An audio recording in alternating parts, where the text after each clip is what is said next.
Moses says, God's ways are judgment.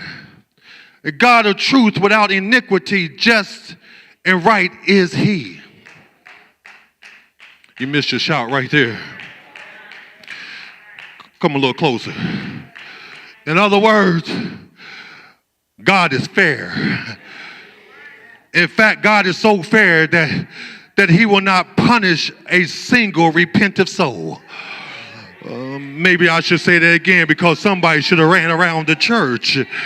God is so fair that he will not punish a single repentant soul.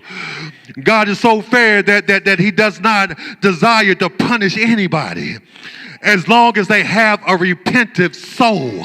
That's not tough for us to accept when we are the ones who deserve punishment.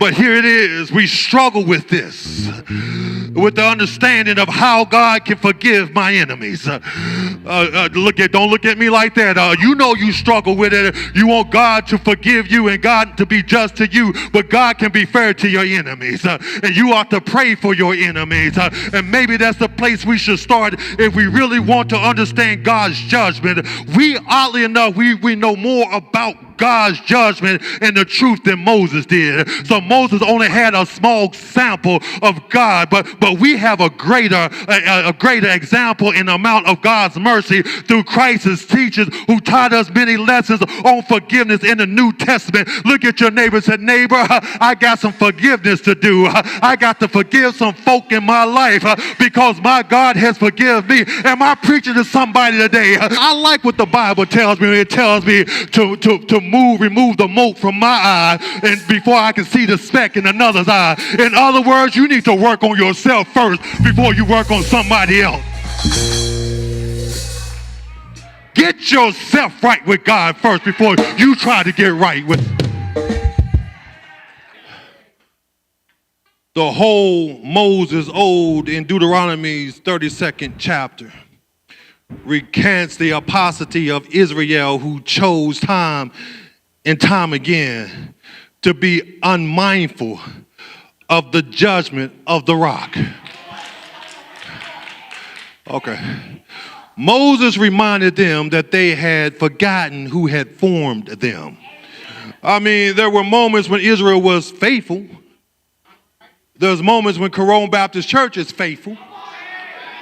There's a moment when you are faithful.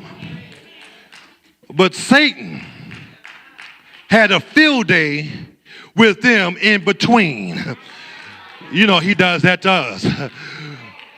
What do we do from Sunday to Sunday?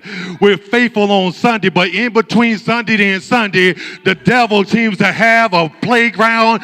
And if it wasn't for the Almighty God whose judgment is fair and final, we'll be lost.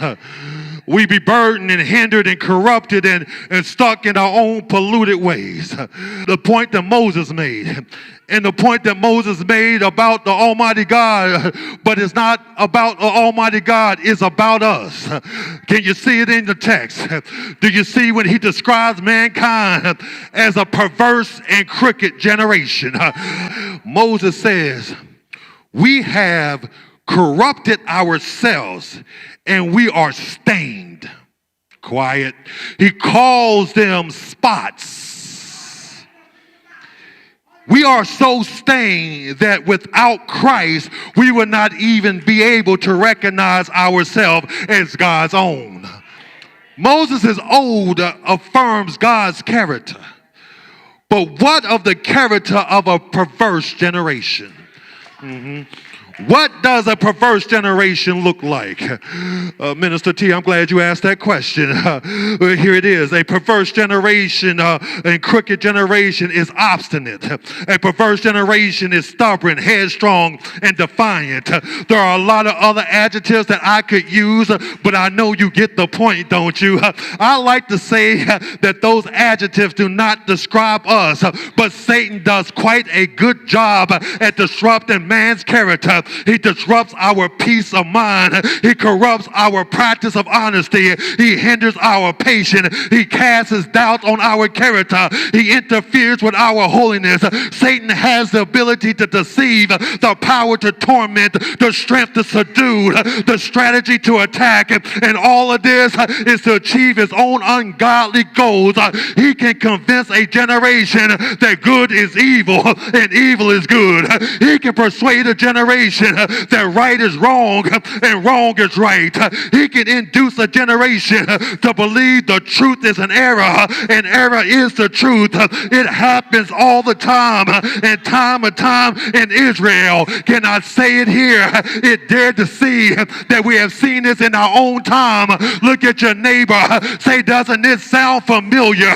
All you got to do is read the news and you'll see Satan at work. A perverse generation can be convinced that a bad man is good. A perverse generation can be convinced that a dishonest man is honest. A perverse generation can be convinced that a vulgar man is virtuous. A perverse generation can be convinced that a proud man is humble. A greedy man is generous. A corrupt man is clean. That's why a perverse generation needs a perfect God.